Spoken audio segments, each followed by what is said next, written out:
पता नहीं वो सपना था या भ्रम। राधिका और राघव ने मेडिकल की पढ़ाई एक साथ ही पूरी की थी। राधिका एक दक्षिण भारतीय परिवार से थी और राघव उत्तर भारतीय। वे मेडिकल की पढ़ाई करते हुए ही एक साथ रहते थे और उनकी यही प्लानिंग थी कि जब तक जॉब नहीं लगेगी शादी नहीं करेंगे। पढ़ाई पूरी करते ही राघव की एक सरकारी हॉस्पिटल में और राधिका ने अपने पापा के हॉस्पिटल में ही जॉब कर ली थी। राधिका के मम्मी पापा भी एक प्रसिद्ध डॉक्टर थे। जॉब लगते ही दोनों अपने माता पिता की रजामंदी से विवाह के बंधन में बंध गए थे। राधिका का परिवार डॉक्टर्स का होने के कारण वह बहुत महत्वाकांक्षी थी, इसलिए वह खुद भी और अपने साथ राघव को भी उत्साहित करती रहती थी कि हमें स्पेशलाइजेशन अवश्य करना चाहिए। इसके लिए दोनों ही समय समय पर परीक्षा देते रहते थे। सौभाग्य से राधिका को विदेश से एमएस करने के लिए कॉल आ गया। राघव को यही भारत में मिल गया। कुछ समय तक सब कुछ ठीक चलता रहा, पर धीरे धीरे राघव चुप चुप सा रहने लगा था। जब भी राधिका अपने विदेश की पढ़ाई के बारे में राघव से चर्चा करती, वह बड़े अनमने मन से सुनता या राधिका की बात काट देता। धीरे धीरे राघव हीन भावना का शिकार होता जा रहा था। उसे लगने लगा था कि राधिका उससे बहुत आगे बढ़ जाएगी और वो उससे अधिक प्रसिद्धि प्राप्त कर लेगी।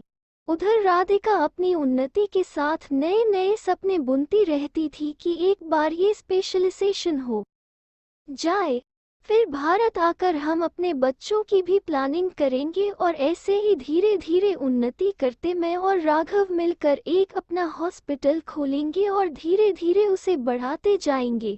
फिर अपने सारे सपने पूरे हो जाएंगे। हुए यही सब सोचकर राधिका दिन प्रतिदिन और दुगुने उत्साह और मेहनत से अपनी पढ़ाई में लग जाती थी।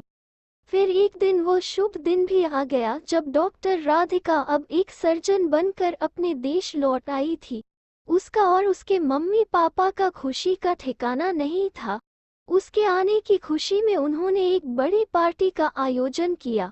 उस पार्टी में राधिका की मम्मी व पापा ने उसकी बहुत प्रशंसा की कि राधिका ने अपनी प्रखर बुद्धि और कड़ी मेहनत से ये डिग्री प्राप्त की है। इसके बाद तो सब लोगों का राधिका को बधाइयाँ देने का सिलसिला जो शुरू हुआ तो समाप्त होने का नाम ही नहीं ले रहा था। दूसरी ओर राघव अपने को बहुत अकेला और छोटा महसूस कर रहा था। उसको लग रहा था वो बेकार ही आया। इस पार्टी में कुछ देर बाद बिना किसी को मिले चुपचाप अपने घर लौट आया।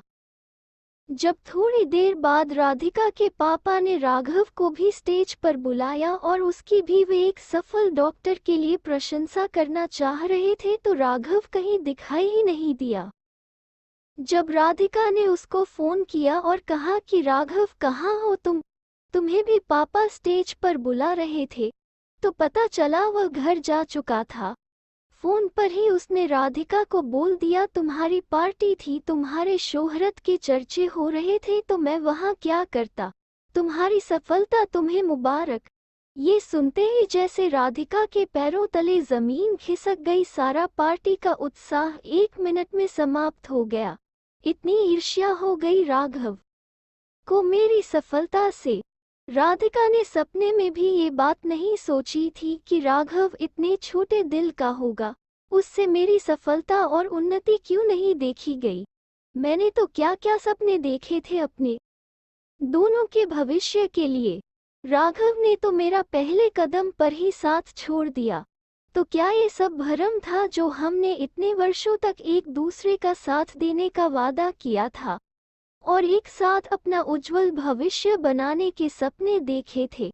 मेरी माँ सही कहती थी कि औरत कितनी ही उन्नति कर ले, परंतु अपनी पति की नज़रों में वह उससे ऊपर कभी नहीं उठ सकती, और यदि उससे अधिक उसको सफलता या प्रसिद्धि मिल जाए तो पति के अहम को ठेस लगती है और वह फिर सब कस्में वादे भूलकर अपनी पत्नी को नीचा दिखाने की कोशिश में लग जाता है।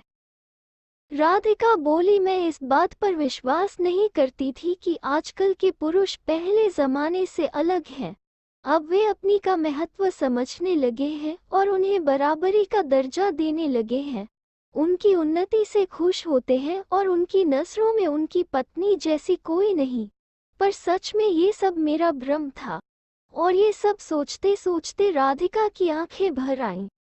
कुछ देर में जब राधिका की माँ उसके पास आई और उसकी भरी हुई आंखें देखकर जब मम्मी ने पूछा क्या बात हो गई, तो राधिका बस इतना ही बोल पाई कि मम्मी आप सही कहती थी कि पुरुष सब एक से ही होते हैं, चाहे कितने ही पढ़ लिख जाए, उनका हम नहीं जाता। सच में ये हम औरतों को भ्रम ही होता है कि हमारा पति औरों जैसा नहीं होगा, पर मैं भी समझ गई कि वो अपने आगे किसी को नहीं मानते। ये कहकर राधिका माँ के गले लग गई और बोली मुझे लगता है मैं वापस अमेरिका चली जाऊं। राधिका की माँ राधिका को समझाते हुए बोली नहीं, तुम यहीं रहो, कुछ दिनों में सब ठीक हो जाएगा, ये मैं अपने अनुभव से कह रही हूँ। राधिका बोली ये आप कैसे कह सकती हैं? मम्मी बोली अभी तुम्हें नई उन्नति मिली है, धीरे धीरे जब इसका जोश कम हो जाएगा और तुम भी राघव के साथ सामान्य व्यवहार रखो, कुछ दिन अपने विदेश की कोई बात ना करो, बल्कि उससे उसके काम के बारे में बात करो, उसकी प्रशंसा करो, तो उसे भी लगेगा कि उसका भी उतना ही महत्व है जितना तुम्हारा। पर राधिका का सपना तो टूट ही गया था। उसकी सारी खुशी खो चुकी थी। क्या करे क्या ना करे कुछ समझ नहीं पा रही थी।